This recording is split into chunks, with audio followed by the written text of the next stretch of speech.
All right, Gareth, UFC Fight Night Stockholm officially in the books. First of all, your thoughts on the entire card tonight?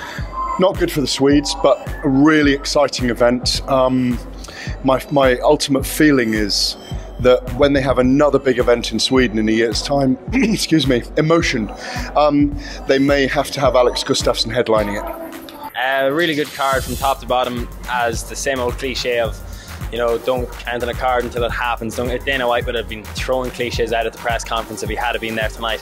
As a Swedish MMA fan, it's kind of hit and miss. Most of the Swedish fighters lost, and unfortunately quite a few of them by knockout.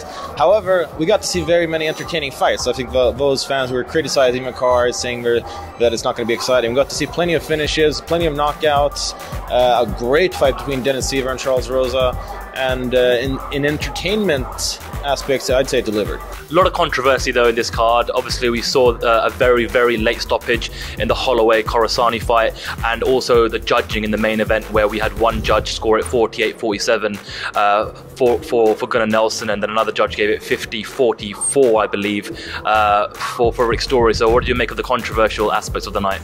Well, of course, every referee is their own man, and they're going to see it in their own way, but there was some real inconsistencies with the stoppage. Obviously, Max Holloway, what he did to Akira Kurosani, Max himself said that weren't right. Then again, you see TV, he didn't get given much time to fight back. He was turtled up. I think he was done anyway, but the referee was in there a lot sooner.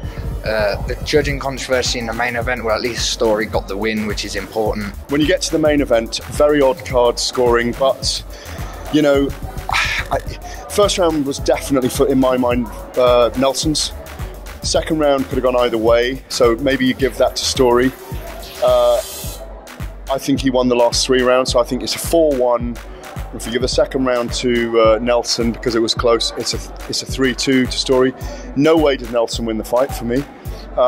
People will argue either way. John Kavanagh and John Crouch were both arguing from the octagon afterwards. I think it would have been great to have had them at the press conference, frankly. There weren't even all the controversies. I'd say that Nicholas Bäckström took way too many shots after he was knocked out as well. And I'm very displeased with the refereeing between Magnus Cedenblad and Scott Askham. I thought that they stood up in situations where there was plenty of activity going on.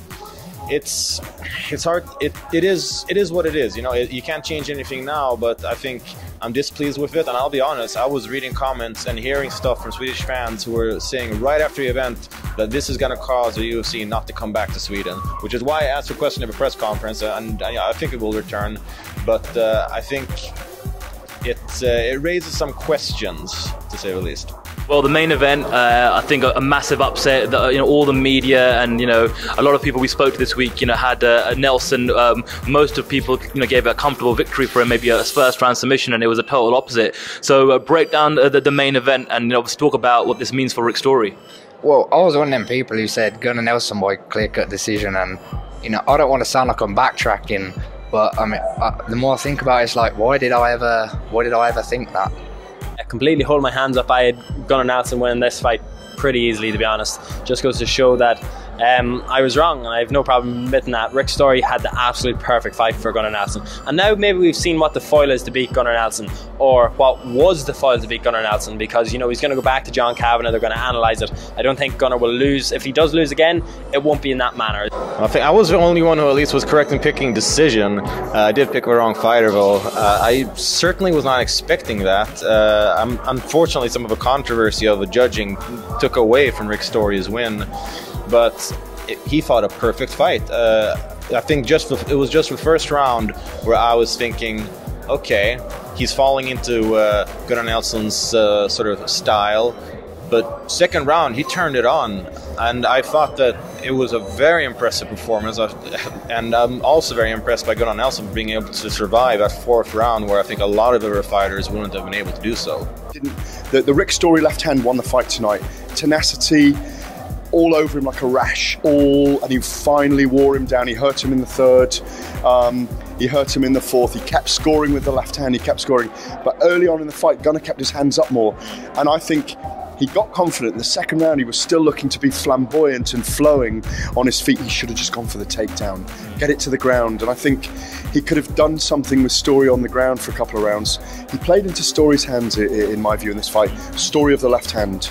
The UFC in 2015, give us one bold prediction.